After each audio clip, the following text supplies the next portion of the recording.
here on InsideAngeloSports.com, joined by Russell Gaskamp, the offensive line coach and the new offensive coordinator for the Rams. Coach Gaskamp, second practice in the book of the spring. First off, just your general thoughts so far. Well, any time that you're implementing a whole new system, there's going to be some days that are going to be a little bit frustrating, okay? What's good right now is our kids got a lot of enthusiasm, a lot of energy. They're very eager to learn right now, and we're really moving things fast. We're changing up our tempo of the way we're doing things on offense, and so right now it's pretty frantic to them. It's pretty hectic, and so they're trying to learn on the run, but we're real happy with where we are so far. So. Okay. The offensive line is a unit that has a lot of key contributors back. Yeah. You talk about that, just having that core group. Well, here's what we got. We generally have 6 older guys that have played a lot of football here, and those guys are going to be contributors going into next year. What we've got to find, though, is championship level depth across the board. So we need 10 guys that can play at that level, and we need a couple of our older guys to step up and raise their level to be all conference type of guys and be great leaders on this team. They can't just be happy with status quo. But I'm real happy to have an experienced group of guys back that are doing a good job of leading in practice so far. So. Probably not a coincidence that since you've arrived the last few years, the Rams have been putting up some offensive numbers that rank among the best in school history. Can you talk about sort of the things that you've been able to accomplish and maybe looking forward, keeping that trend up? I think any way you're going to be successful in offensive football, it starts with you got to protect the quarterback, and our guys are going to buy into the belief of we got to do whatever that takes. When you can protect him and keep him upright, it allows him to be able to make plays down the field.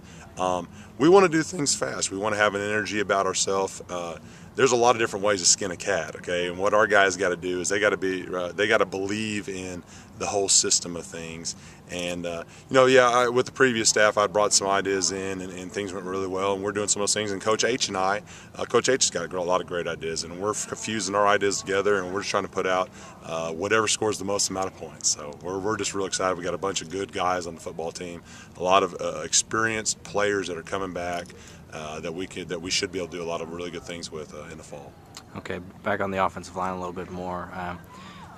Talk about the communication that's necessary for the position. A lot of people just think it's pushing the guy in front of you, but the offensive line is the most unique position in all of sports because you literally have to rely on the guy next to you every single snap, and you got to be on the same page. And with the way the defenses are, and our defense is going to be the same. Is going to be the same way. Can really move, can do things fast. You got to communicate things on the fly, and everyone be on the same page. Or a guy gets turned loose, quarterback gets hit, running backs gets hit in the backfield, and so it's a unique position. Those guys live together, they grow up together, they're best friends when they graduate.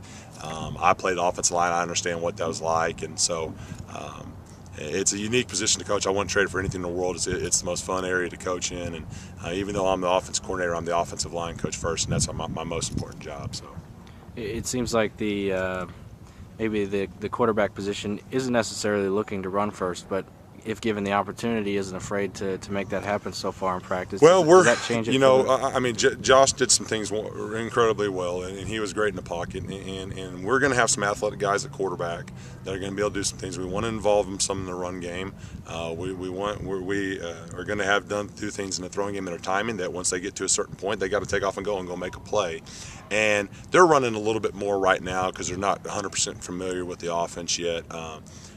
But that being said, the guys that are going to play quarterback here in the future are going to be athletic guys that can do some things with their feet, and when stuff starts to break down, can go make a play. So, does that change anything for the offensive line? What they it's hard to say. I played and have coached with both types. Ultimately, you got to do your job to the best of your ability. When you're at the offensive line spot, and whatever ends up happening on that play, as long as you're trying to finish the play and finish the guy that you're with, good things generally are going to happen. So, with the quicker tempo on offense, that mean more conditioning for the offensive linemen in the offseason? It's actually funny when you're not huddling up, your line's kind of on the line of scrimmage, and so. I wouldn't necessarily say now the tempo is faster, and what's really harder for them is now. When they start breathing hard, they got to think mentally what their assignment is, and they got to figure it out fast because we're going fast. And so I think that's kind of more of it is thinking when you get tired versus when you're in the huddle all the time and having that time to the line of scrimmage to think about what you're supposed to do. So, and like I said, for our guys right now, the terminology is new. Not all the football plays are new, but the terminology is new. So they got a lot of things going around their head right now, and so we're just implementing things slowly. We don't have a whole lot in right now. They're just getting used to the tempo stuff. So. All right. Thanks for your time, Coach, and keep up the good work. Sounds wonderful.